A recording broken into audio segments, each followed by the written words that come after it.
Hello, I'm Joseph Michelli, certified speaking and customer experience professional providing virtual keynotes, training, and consulting services every day of this pandemic. I want to thank you for joining me on this, my third installment in a series titled It's Emotional, Creating an Unprecedented Team and Customer Experience in the Pandemic.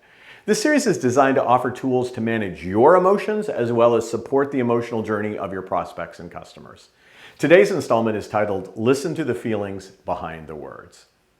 A couple of installments back, I talked about my dislike on how the word unprecedented is being used in the context of this pandemic. Typically these days, unprecedented implies no one has ever encountered a pandemic before and that history offers no guidance on how to cope and prevail.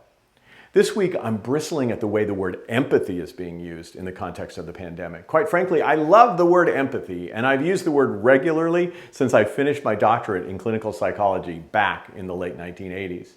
What's bothersome about the word's use these days is that it's thrown around as if everyone knows how to be empathetic and as if it's easy to demonstrate this component of emotional intelligence.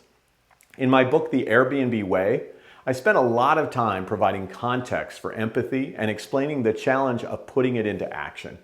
Given the brevity that's needed in the post, I'll provide the Cliff Notes version of empathy and a simple strategy for practicing and flexing your empathy skills. The word empathy has been in common use for about a century and likely derived from a German word which roughly translates to feeling into. Empathy is essential for effective service delivery and is defined as a key component of emotional intelligence, or EQ. In an article titled The Ultimate Guide to Emotional Intelligence to be Happy and Successful in a Brain-Dead World, Prakar Verma highlights research showing strong links between empathy, EQ, career success, personal development, confidence, better relationships, and even happiness. In its simplest form, empathy is an awareness of the emotional state of others.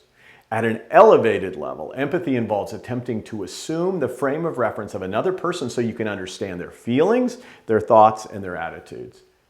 Cognitive neuroscientists have shown that we feel pain through the same neural pathways that are activated when we observe others who are suffering.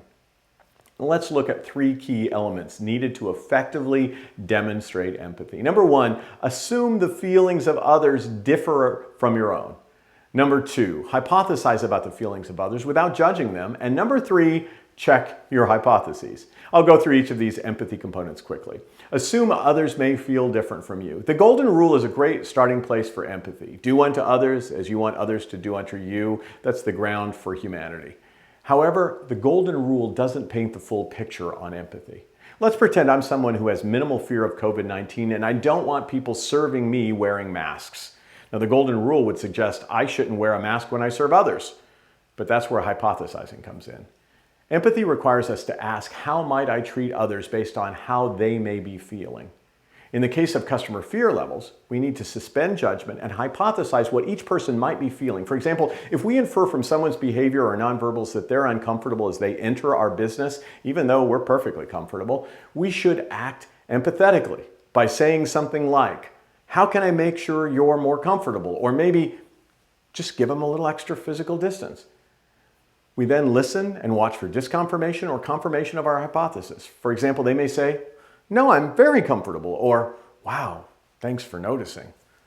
Empathy is a skill. It doesn't happen just because we use the word. So assume others may feel different than you, hypothesize about what others might be feeling without judgment, and check your hypotheses. I welcome the opportunity to talk about how you can strengthen your team's empathy skills. Just reach out to me at josephmichelli.com/contact and we'll talk about your tactical approach to empathy building. If you found value in the post, please like it and share it with a friend or colleague. Be safe and be strong.